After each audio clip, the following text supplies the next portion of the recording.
This is Ellis Starr with your Key Races and Bets podcast for Saturday, February 15th, 2025, and Sunday, February 16th, 2025.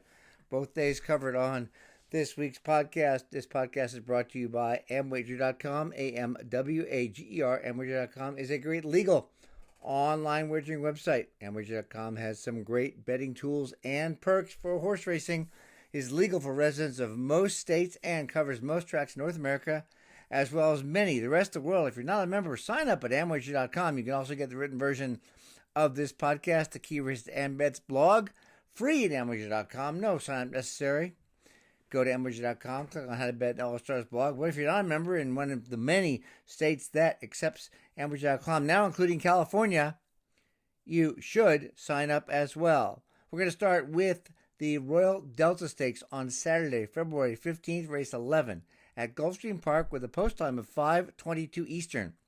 There's only one contender here, and that is Grand Job, because although this race drew 11 horses, Grand Job is a standout and should dominate likely as a low odds overlay, but not a heavy favorite. She finished second in 3 of 4 races in Ireland as a 2-year-old back in 2023. Then after 13 months off, made her U.S. debut in a maiden race at Aqueduct, and in a field of 8, won about as easily as a horse can win, eased up by 6 lengths on the wire. Coming back a little over 4 weeks later at a mile around one turn at Churchill Downs, Grand Job once again won as she pleased by 8 lengths this time and in handy fashion. The Echo-based figure was a strong 105, more than good enough for this grade 3 level, and the extra 16th doesn't matter. And in a field with no graded 6 winners, unless I missed something, Grand Job stands out. As she won fresh in October, the 2-month layoff is no concern, although she won both races leading from start to finish. Grand Job finished strongly in both races. For example, in her last start, she earned a 88 Echo-Base pace figure, which is a 6 furlong figure, and then 106, which means she accelerated, 105 at the finish, which means she accelerated.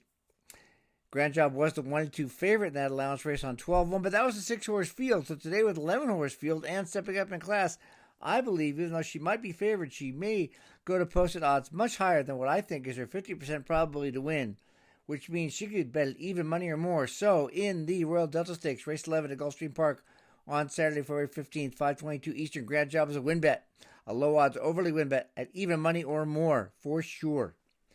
Moving on to the second race on this weekend's Key Races and Bets podcast. This is the Palos Verdes Stakes on Saturday, February 15th. This is a race 7 at Santa Anita, with a post of 6:40 Eastern, and the top winning contenders are Anarchist, Bartholdi, and Big City Lights. Now, at first glance, it appears this race is not very playable, as Big City Lights, who won as the 1-9 favorite last month in the California Cup Sprint, has a very high probability of winning, particularly as he won this race last year at 2-5. However, both Anarchist and Bartholdi have run as fast as Big City Lights on more than a few occasions, and none of the three have ever faced each other to date, so I'm going to take a stand with both of them. Anarchist has earned $572,000 in his career compared to $578 for Big City Lights, so they've had about the same earnings. And even though Anarchist has won 3 races, finishing second 7 times compared to 7 wins and 4 seconds for Big City Lights, however, Anarchist has won at a higher level, having proven victorious in the Grade 2 Pat O'Brien Stakes at Del Mar in 2023.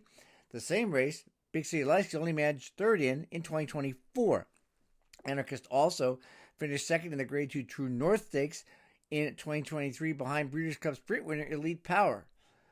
Both have faced the formidable The Chosen Vron, with Big City Lights coming up short 1 second 4 times to The Chosen Vron, while Anarchist missed by a head in the Grade 1 Bing Crosby, again a higher level, in the summer of 2023, and 5th last July in the 2024 Grade 1 Bing Crosby. Now, Anarchist has been rested since the 3rd of 15 finish in the $10 million Korea Sprint Stakes last summer, and he could fire a big shot fresh. So, repeating his Bing Crosby effort, which earned a 113 Echo-Base speed figure, or his win in the Grade 3 Jacques Cartier Stakes last in the May of 2023, the 114 figure, he could win, and he opens it about 10-1. Bartholdi may present the higher good odds as well, as he's never run in a stakes race. He was winless in his first 10 races, but has won 3 of his last 4, all since the claim by trainer Steve Knapp and with Tyler Bays aboard. After winning at Santa Anita last October with a stakes quality 113 figure, same as Bing Crosby's, the 113 figure Anarchist earned the Bing Crosby. Bartholdi won by 4 with a 109 figure in December, repeated it with an easy 2-length win. Coming into this race, Bartholdi put in a sizzling half-mile drill 46 flat, best of 87 on the day, and he appears to have a legitimate shot of also posting the upset if he runs as well as his last 2 races.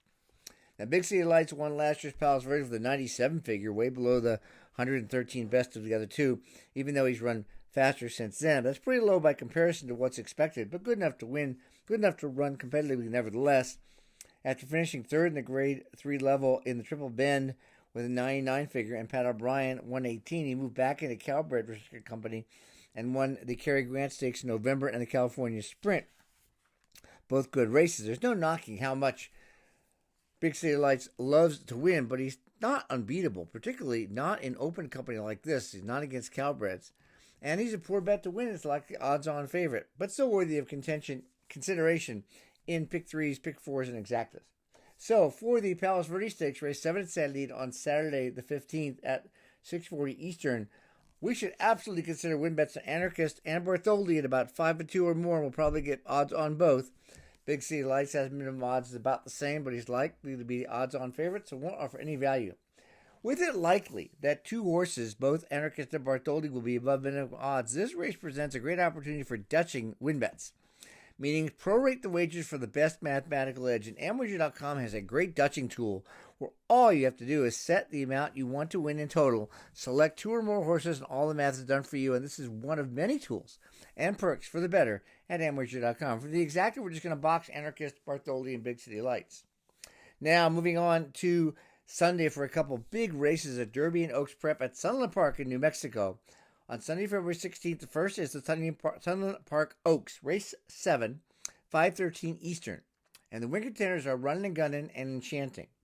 Now, I'm going to make a bold prediction that neither horse saddled by Bob Baffert in either the Sunland Park Oaks or Sunland Park Derby is going to win. And they're both going to be favored. And considering that, that gives us a nice profit opportunity in both races. In this race, Maysam is the Baffert runner. She won a 6.5 furlong sprint in her one and only start January 24th easily by 6 lengths. However, it was a 6-horse field, it was a sprint, and it was a maiden race. There's no evidence she can run as well around 2 turns at this mile Trippin' In Stakes. Game winner, her sire, was a great horse, but to date, his foals have not run well at all in route races at a mile or more, as their record is 1 for 29. The 87 Equibase speed figure she earned in that one start is by far the fastest in the race, but it was earned when she led from the start, basically. She was a half length back after a quarter and led from the half mile all the way to the finish. And in this race, Pink, Pacific, and Street Colors are stretching out to 2 turns also for the first time, and both will be trying for the lead and could take Maysam out or put her too close to a fast pace where she is susceptible to being passed. Both Running and Gunning and Enchanting can run down the pace setters to win. Both are daughters of Gunrunner, settled by Steve Asmussen, who were bred to run this far and farther, and both have shown maturity in relaxing off the pace and running on strongly. Running and Gunning has won her last 2 starts around 2 turns, the last by 4 lengths. Juarez is named and is 2 for 2 at the meet for Asmussen, both wins coming in stakes, one in January, one last week. Enchanting rallied from 6th to win 4 weeks ago in her second career start, and first after 3 months off, and she's bred to run all day and likely to run a big race. So in the Sunland Park Oaks, race 7 at Sunland on Sunday the 16th at 5:13, at 5-2 or more, I'm going to consider betting both Running, Gunning, and Enchanting and use the Dutching tool at AmWager. For the exact, I want to play Running and Gunning and Enchanting over Running and Gunning, Enchanting, and Maysam. Might as well throw her in second. Moving on to the Derby Prep, the Sunland Park Oaks on Sunday the 16th, race 9, post 6:17.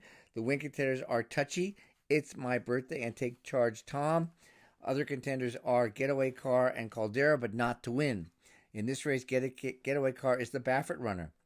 He'll be bet heavily, as he finished second in the Los Alamitos Futurity, second in the American Pharaoh, in 2 of his last 3, and 4th in the Breeders' Cup Juvenile in the other of his last 3.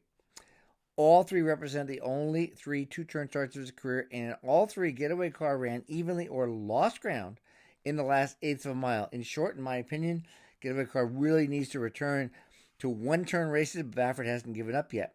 Last year, Baffert's runners finished 5th in the Oaks and 6th in this Derby, and although Getaway Car may finish higher, it's difficult to make the case he's going to win, let alone consider betting him to win at low odds, because he's a horse that has only won leading from start to finish, and in this race, Mackenzie Street is also need the lead type, as may be Smash It, who's drawn inside Getaway Car, and perhaps Spinard, who's stretching out from a sprint.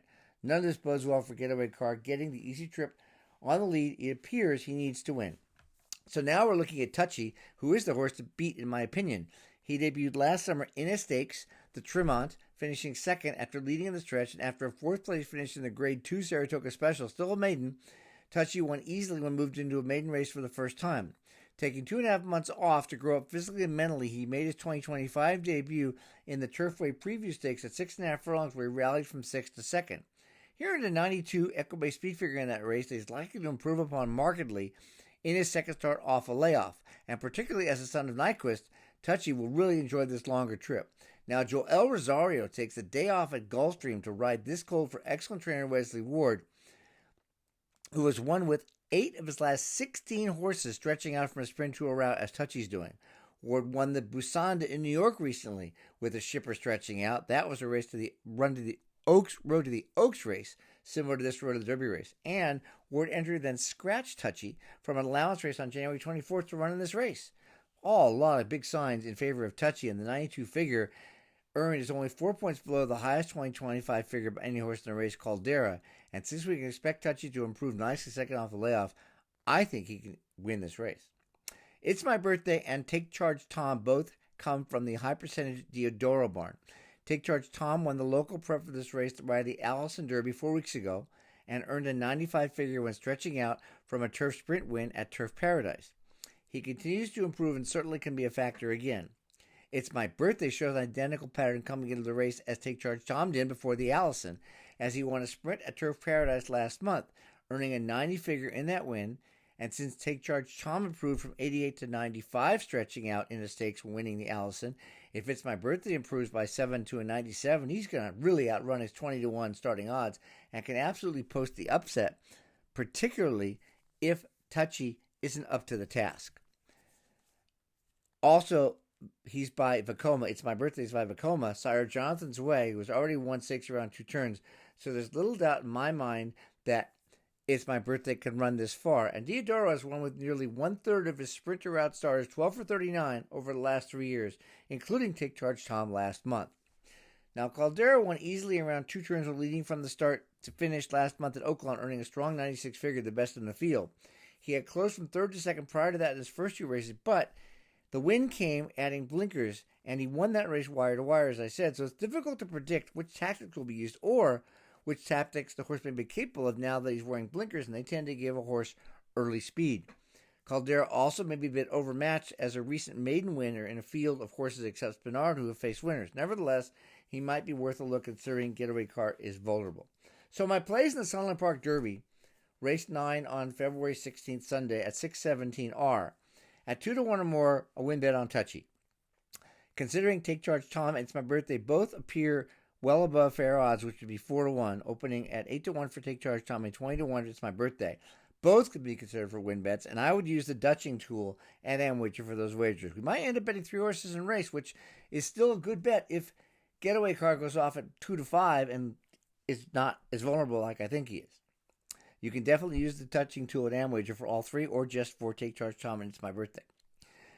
For the exactas, I want to play the first exacta was going to be Touchy over It's My Birthday, Getaway Car, Take Charge Tom, and Caldera. And the second exacta is going to be using Touchy, It's My Birthday, and Take Charge Tom over Touchy, It's My Birthday, Take Charge Tom, Getaway Car, and Caldera. Really going for some value here in this race. And don't forget, if you want to get this in writing, you can get it for free at Amwager.com by going to Amwager.com, clicking on How to Bet in Star's blog. While you're there, look around. If you're one of the many states that's eligible to wager at Amwager.com, including California, sign up. There's also going to be some really, really nice bonuses on the Sunland Derby card on Sunday, so check out the promotions page at Amwager.com. Thanks so much for listening, and we'll talk to you next week.